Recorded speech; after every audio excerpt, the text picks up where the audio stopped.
안녕하십니까. 평양만사 김길선입니다. 수령절대주의 북한학 제35회를 시작하겠습니다. 지난 3월 27일 김정은이 소위 핵무기 병기화 사업 지도를 벌려놓고 그 과학성, 믿음성, 안정성이 엄격히 검증된 국가 핵무기 종합관리 체계의 핵방아쇠라는 것에 대한 정보화 기술 상태를 요해했다고 보도를 했습니다. 노동신문 정치보도반의 이 뉴스를 보고 저는 2020년 7월 달에 김정은이 내 책상 앞 핵단추 객기를 부릴 때 당시 미 합중국 대통령이 한 통쾌한 웅수의 굵기가 생각났습니다. 이 굶주리고 고갈된 정권의 누군가가 김정은에게 내게는 더 크고 강력한 핵단추가 있다는 걸 제발 좀 알려주겠는가? 내 버튼은 작동도 한다. 이렇게 웅수를 했댔습니다. 이제는 준전시 상태 선포조차 불가능해진 김정은이 승용차도 못 만드는 세습 지도자가 국가 핵무기 종합관리 체계의 핵방아쇠 상태를 요해했다고 공갈치고 있으니 참 불쌍합니다. 김일성 족속이 스스로 파괴해온 북한 내 군수 공업 역사를 알면 이게 다 개뽕이라는 걸 명백히 인지할 수 있기 때문에 그렇습니다. 그러면 전번 시간에 이어서 김정일이 한 군수공업부 주도로 율동왕구로 돈을 벌어서 군수생산 정상화 및 확대 재생산 정책이 폭망한 후 역시 김정일이 도돌이표로 꺼내든 것이 바로 고급 생활 필수품 생산 수출로 돈을 벌어서 군수생산 정상화 및 확대 재생산을 실현한다는 것이었습니다. 사실 이 정책 때문에 북한의 군수산업이 거의 허리가 꺾어져 버렸습니다. 그래서 이 과정에 대해서 간략해서 알려드리겠습니다. 1980년대 중반 김정일은 율동왕구 작전으로 이른 피같은 번전 생각을 도저히 지울 수 없어서 그랬는지 이번에는 당 군수공업부에서 국제시장에 내놔도 손색이 없는 고급 생활 필수품을 생산 수출해서 군수생산 정상화 및 확대 재생산에 필요한 돈을 벌어들이라 하는 미션을 내려보냈습니다. 그러면서 이렇게 말했습니다.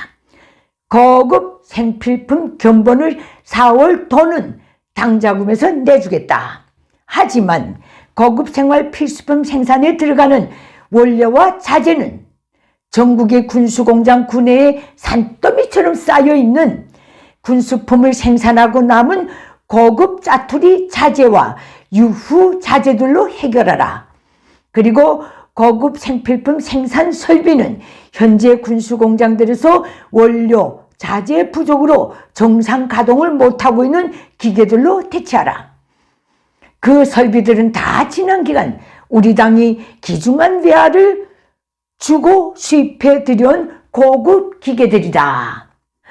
저는 이에 관련한 기사를 썼기 때문에 정확히 기억하고 있습니다. 사실 북한의 군수 공장들은 1980년대에 들어서면서부터 구소련과 공산중국이 북한에 대한 군수 원료 자재 수출을 급감했기 때문에 생산 가동률이 50%대 이하로 뚝 떨어져 있었습니다. 이 때문에 김정일이 이런 지시를 내렸던 것입니다.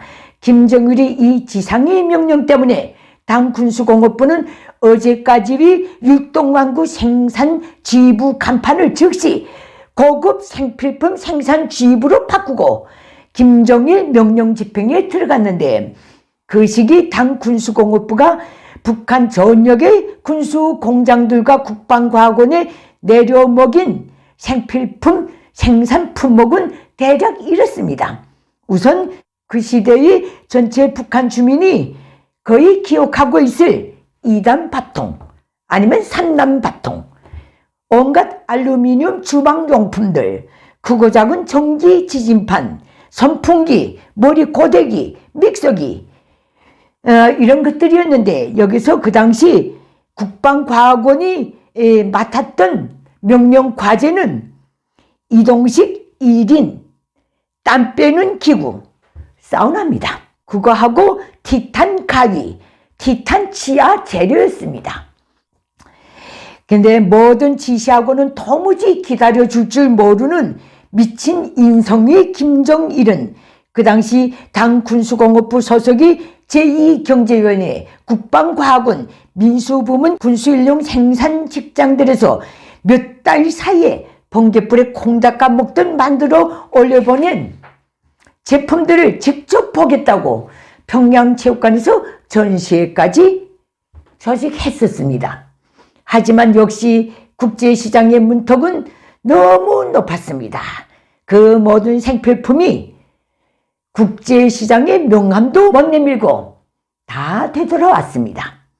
우라통이 치밀 대로 치밀었지만 역시 나름대로 위기를 기회로 이용한다는 김정일은 그 재화 상품들을 이렇게 기만선전에 도용했습니다. 지금 인민생활이 날로 향상되는 데 따라 고급 생활 필수품들에 대한 인민들의 수요는 대단히 높다. 그런데 경공업 부문에서는 이러한 요구에 미처 따라가지 못하고 있어서 당중강은 즉 김정일 나는 이 문제를 장비도 좋고 기술 기능 수준도 높은 군수공업 부문에 맡겨서 해결했다. 그리고는 평양시 중구역 창광동에 있던 종전이 창광 율동왕국 백화점 간판을 내리고 창광 생필품 백화점으로 바꾸도록 했습니다. 역시 율동왕국을 처리하던 방식 그대로 또 배정표를 발표해서 평양 시민들에게 돈을 받고 팔았습니다. 1987년경에 캄보디아에 단기 출장 갔던 관련 간부를 제가 만난 적이 있는데 그때 그는 이렇게 말했습니다.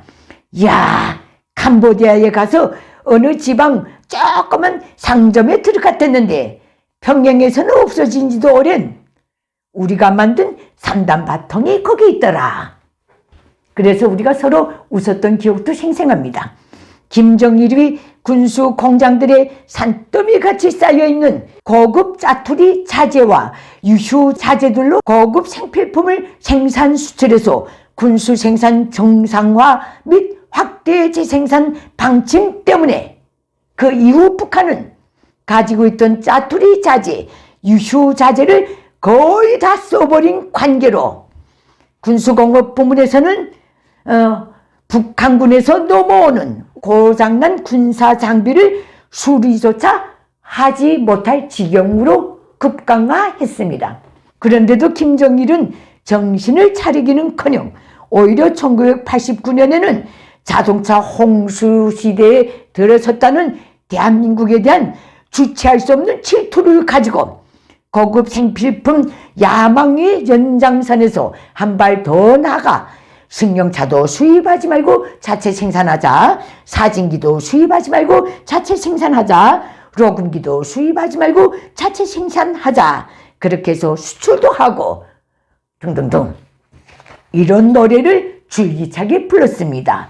군수공업부가 주구나 사나 관철을 지창하면서 군수공업부문, 국방과학부문을 사정없이 둘벅갔던 김정일의 그 미션도 약 2년간의 결과물이 뭐였는지 압니까?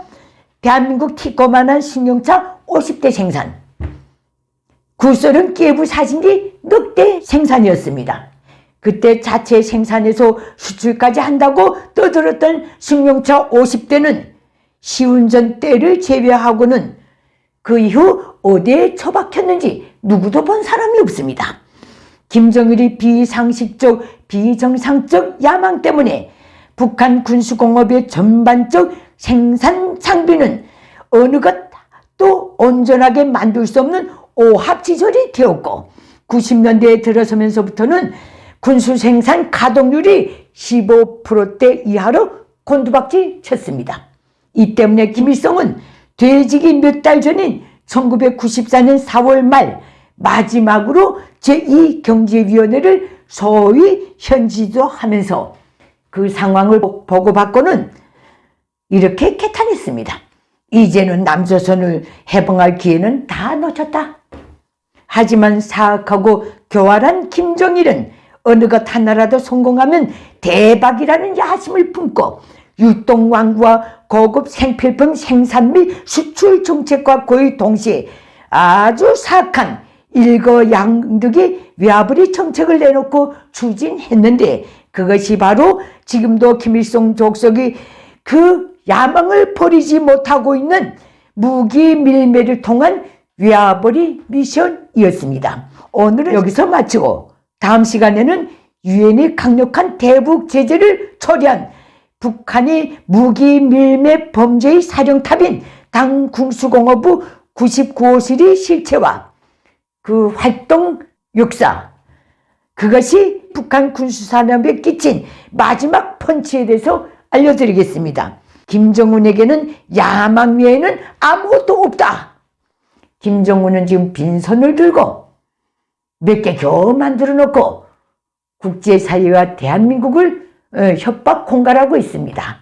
오늘은 여기서 마치겠습니다. 감사합니다.